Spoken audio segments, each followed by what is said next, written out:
This is the electropneumatic circuit diagram for quiz number 1, condition 1, A plus B minus A minus. Manual and automatic push buttons can be used to start the sequence. If manual is pressed, it executes A plus B minus A minus and then stops afterwards. Whereas if automatic is pressed, the same operation is executed but the cycle loops over and over again. Now, when the system is stopped abruptly and when a cylinder remains extended, when the operation is executed again, it first retracts before executing. So A plus B minus A minus. Let's try that one more time. The cylinders remain extended, and if we start a new cycle once again, it retracts before A plus B minus A minus. This is our signal input elements, this is our signal output elements. Now let's tackle it in detail. This is the pneumatic components diagram. Two cylinders were used, cylinder A and cylinder B, and an air service unit is used such that air from the compressor is filtered. This is the signal input elements diagram, which is responsible for the switching logic, and this is the signal output elements diagram, which is responsible for energizing the solenoids. Every relay energized at the signal input elements are mapped into cylinder actuations as shown in the table below, and then these are our interlocks, which ensure that the next operation de-energizes the previous one so that no two signals are activated simultaneously. And then as you can see here, relay K2 activates Y1, which extends cylinder A. Relay K3 activates Y3, which extends cylinder B. Relay K4 activates Y4, which retracts cylinder B. And K5 activates Y2, which retracts cylinder A. And finally, we have K8, which retracts both cylinders at once and is used if the system is stopped abruptly as shown previously.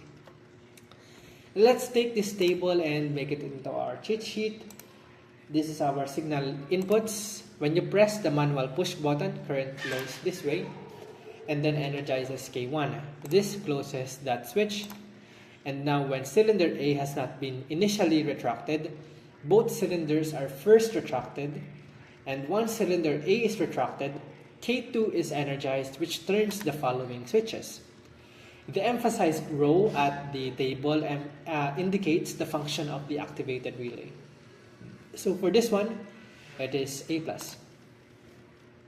After that, current will flow this way, and when cylinder A reaches full extension, relay K3 is energized and then these switches are closed. The same thing happens.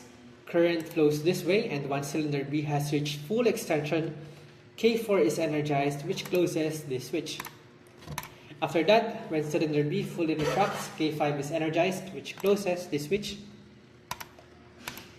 And then once cylinder A is fully retracted, K7 is energized, and this removes power from K1, which ultimately cuts off power of the entire system.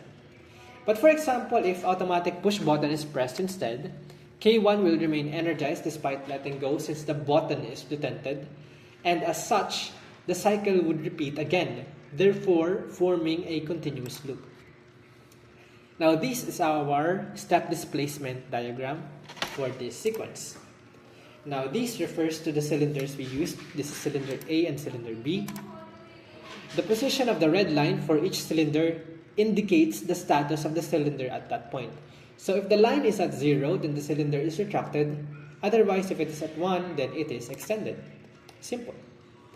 Knowing this, we can determine the states of each cylinder at every point in time. Here at T0, we can see that both cylinders are retracted. At 1, cylinder A is extended and cylinder B remains retracted. At 2, both cylinders are extended and vice versa. Additionally, transitions can be represented as operations. Here, the line goes from 0 to 1, which can be represented as A plus. And then this is B plus, B minus, and A minus. Thanks for watching.